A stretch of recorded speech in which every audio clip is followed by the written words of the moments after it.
John Beaudin from Rock History Book. Welcome to another Today in History, Today in Rock History. I appreciate doing these. We spent like hours every single day preparing these, but there's just something about doing this feature and doing it live that I really, really like. I just got a suggestion from someone saying maybe you want to do it, you want to produce it and do it because of the time zones. And we're always trying to get this out at noon Atlantic time, which is 11 Eastern, and it never seems to work. There's always something big, and now we every day pick one artist out of the Today in History, whether it's someone who passed away or someone who was born or an album release, and try to dig a little deeper for that person. And today, some of you might have figured out who that was, but anyway, we've got lots going on. Let me just get to the top here. That's the thing. When you're doing things live, you never know what's going to happen. After 21 albums, 42 singles, this performer still doesn't really like his voice. And he didn't want to be a singer to begin with. We've got Warrant, Jenny Lane passed away. Tony Bennett, I Left My Heart in San Francisco back in 62, finally making it. Hard Day's Night, the movie was released. This is just paraphrasing real quickly. Keith Moon was hospitalized after crashing his room. Rolling Stone says Sgt. Pepper is the best album of all time. Kiss on the Hollywood Walk of Fame, and so were the Go-Go's. So I think we're ready to roll. I think we're in good shape here. By the way, if it's your birthday, happy birthday. Much happened on this date, August 11th, in history, in rock history. Of course, we expand a little bit. We go a little further than rock because if it's a big artist that we all know, we're going to mention it. In that way, I guess we're a little bit like the Rock and Roll Hall of Fame. Ouch. Anyway, on this date in 1942, Mike Hugh of Man for Man was born in Hampshire, England. He's 82 years old. No, that is not Austin Powers. That's not Mike Myers. He looks like Mike Myers in that picture, but overall, he doesn't really look like Mike Myers. In 1943, Jim Cale, bassist for the Guess Who, was born. Michael James Cale in Winnipeg, Manitoba. He's 79 years old. And in 1949, All By Myself, Go All the Way with the Raspberries. He had a great soul. Hungry Eyes. Eric Carmen, formerly of the Raspberries, was born in Cleveland, Ohio. He is 73 years old. Happy birthday to Eric Carmen. I bought that first debut album. Ricky and the Tooth. Anyone who has that self-named album from Eric Carmen in 75, you'd know what Ricky and the Tooth means. Anyway, well, you'd know the lyric necessarily. In 1950, Eric Braun, guitarist for Iron Butterfly, in A God of the Beat a Baby, was born. Rick Davies in Pelkin, Illinois. He died July 25th, 2003. He was only 52 years old. There's the man, Joe Jackson. I remember I lost an engine in a 1978 Trans Am with the funky chicken on the hood. You know that. It was a gold Trans Am. I was playing Night and Day by Joe Jackson way too loud, and I couldn't hear the engine yelling, "I'm dying here." He was born in 1954. Singer-musician, born David Ian Jackson in Trent, Strathspire, England. I'm probably butchering that. 68 years old. Punk New Wave movement. He was a big part of it. The second British invasion, some people call it. New wave to jazz and to big band to instrumental. In 2012, he released the album The Duke, a tribute to Duke Ellington. He won a Grammy for his Symphony No. 1 instrumental album in 1999. What a great performer. By the way, he's really, really tall. I saw him in English Bay when I lived in Vancouver. Well, not really tall, but he's 6'4", and he was wearing heels. And I remember going, that guy looks like Joe Jackson, but I always thought Joe Jackson was a short guy. I don't know. Weird. Joe Jackson has sold over 2,357,500 albums. That's including 1 million in the United States alone and 480 in the United Kingdom. But he does not like his voice. He's the guy. This is courtesy of Paste Magazine. We're going to put a link, we haven't put it yet, to Paste Magazine and this article. It's a really good article on Joe Jackson.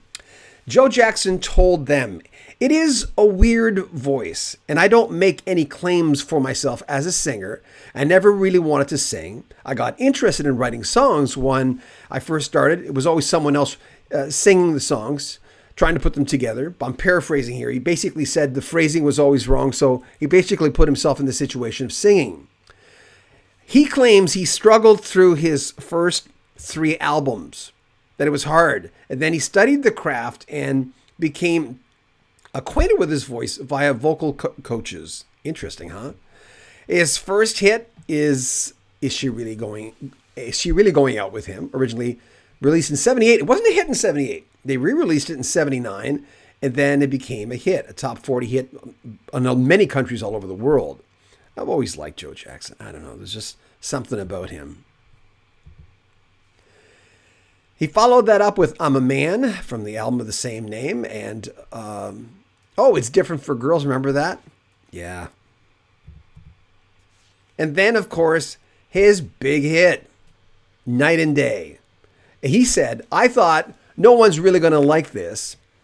It's not going to be played on the radio, but it turned out really, really well. The album had 2 hits, Steppin' Out, Breaking Us in Two. He also had a song on there which was about his bisexuality. He was married to a woman, and it was disastrous, he says. It was like just bad situation. But then he met a man and realized, maybe he always knew, that he was bisexual. So Real Men from Night and Day, you know the song if you ever had the album. It's a real somber kind of tune. It's about that. He has a huge CD and album collection as of 10 years ago. The article is 10 years old that I read from the internet. And he didn't have an iPod, didn't really believe in them, just liked the fact that he liked physical things, liked having the CD. He liked LPs, and he has a large collection. Are you ready to rock and roll? 1954 guitarist Brian Bassett of Wild Cherry is born in Pittsburgh, Pennsylvania. He's 68 years old today. Oh, we got another one. There he is. Good-looking boy, huh? Guitar-songwriter Charlie Sexton is born in 1968. Born in San Antonio, Texas. He's 54 years old. Now to the other part of what we do when we lose people. Mel Taylor, drummer for The Ventures, dies of lung cancer at the age of 62. That's my age, in Los Angeles, California. Don Helms, a steel guitarist best known for steel guitar work with Hank Williams and Drifting Cowboys, died at 81. There's a lot going on. This next story, I thought of doing just... this next story, I thought, well, maybe we should just do a separate story on this guy. Warrants lead singer, Janny Lane, dies at the age of 47. Long battle with drugs and alcohol addiction. Lane said, Cherry Pie? He says, I became the Cherry Pie guy. We're going to release this album. The record company said the quintessential, we don't hear a single. And they said, what do we do now? So Janny basically said, I'm going to write a song tonight, send it to the record company. And they liked it. After that, he says, put a freaking bang to my head, because he hated the song. It became a huge hit. He says, I got into cherry pie eating competitions. I was known as a cherry pie guy. Everything was cherry pie, and he really regretted it. There was a lot of bad luck in his life. His parents, who were big JFK fans, they named him, without making the connection, I don't know how they didn't do it, John Kennedy Oswald. Same name as Lee Harvey Oswald, well, the last name. So they quickly realized the connection. They had both John Kennedy in there and Lee Harvey Oswald partly in there in his name. So then they changed his name to John Patrick Oswald. But can you imagine? I mean, talk about bad luck. And, it was a tough life for him, but he didn't make it any easier on himself. And that's what happens in rock and roll, right? You always get these people who are their own worst enemies. It just happens all the time. Anyway, may he rest in peace. American guitarist Roy Gaines died the day before his 84th birthday. It was an American Texas blues and electric blues guitarist, singer-songwriter. Remember Hell of a Night? Oh, we've got more here. It never ends today. This is the busiest day we've had so far. In 1958, Elvis Presley, Hard-Headed Woman, is certified gold. Tony Bennett. We had a chance to meet him about 10 years ago. 1962, Tony Bennett releases Once Upon a Time with I Left My Heart in San Francisco. Eventually wins Bennett a Grammy Award for Record of the Year and Best Male Solo Vocalist of the Year. Lovely man. We're getting a lot. I'll get to your comments in just a sec. We're almost done here today.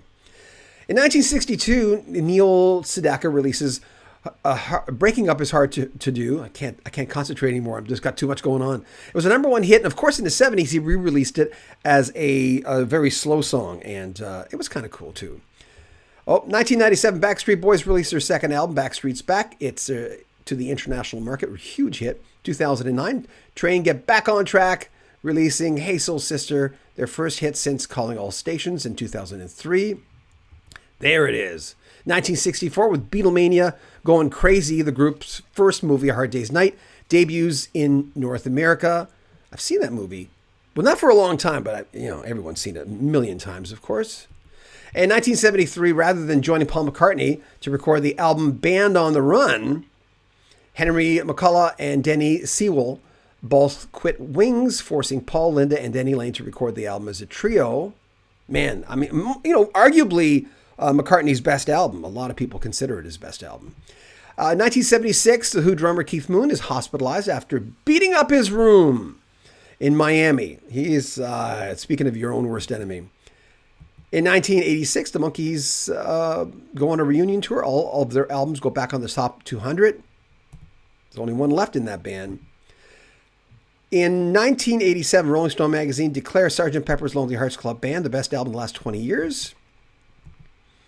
In 1999, Kiss are awarded the Hollywood Walk of Fame star. Congratulations, you guys. And I got to take, oops, I'm all screwed up here. Hold on a second. Oh, there we go. Oh, I guess they're not coming up. Hold on a second. Da-da-da-da-da. Oh, there we go. The Go-Go's. They get their own Hollywood Walk of Fame star. Congratulations to them. I had a chance to talk to Kathy last year, the year before. Yeah, I'm going to get to your comments. Thank you, everyone, for coming on today. Jacob Stoller. Hey, Jacob, you're back. Nice to have you. Hey, maybe you need to do a produced version, the episode, and release them. I'm on the West Coast, and the day is half over on the East Coast. Just a suggestion. We're planning on doing half and half. We're planning on releasing half of them. I mean, doing this live, even though there are a lot of mistakes and I'll stumble and there's a lot of buttons going on, it's not as nice as when we produce it. When we produce it, it takes 3-4 hours to produce it and 2-3 hours to get it ready. And they only get about 1,000 hits now. So we have to look at that and going, an interview clip sometimes will get 20,000 hits. So we're looking at it, but thank you, Jacob. I appreciate that. Aquarius Shade, hello. I made it to the live one for once. I always love the version of Slow Song, and it's different for the girls from Mr. Jackson. Hello again, Melody R. She's part of our Patreon. JT Shark. I always like Joe Jackson. Love his voice. It's strange. But see, that happens. A lot of people don't like their own singing or speaking voice. Our son Chase is a good singer. He doesn't want to sing, but he's actually a good singer. But you got to want to do it. I mean, I painted a lot when I was young and did a lot of sketching and charcoal, but I didn't really want to do it. Maybe it'll change now that I'm 62, that, everyone gets into artistic or write their book. I don't know. Tim P. Good morning. Sad to hear Gord Lewis, the teenage head, has passed. Yeah, he was murdered. Aquarius Shade. My mom saw Warrant in the late 80s. She said that they were great in concert. Oh, thank you. Renoir, hi there. Hey, Renoir. Tim P. was there too. Thank you for everyone who jumps on here. If you want to help the channel, there are links in the description of this website.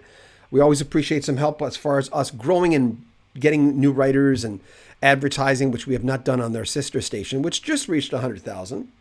And there was a Broadcast Dialogue.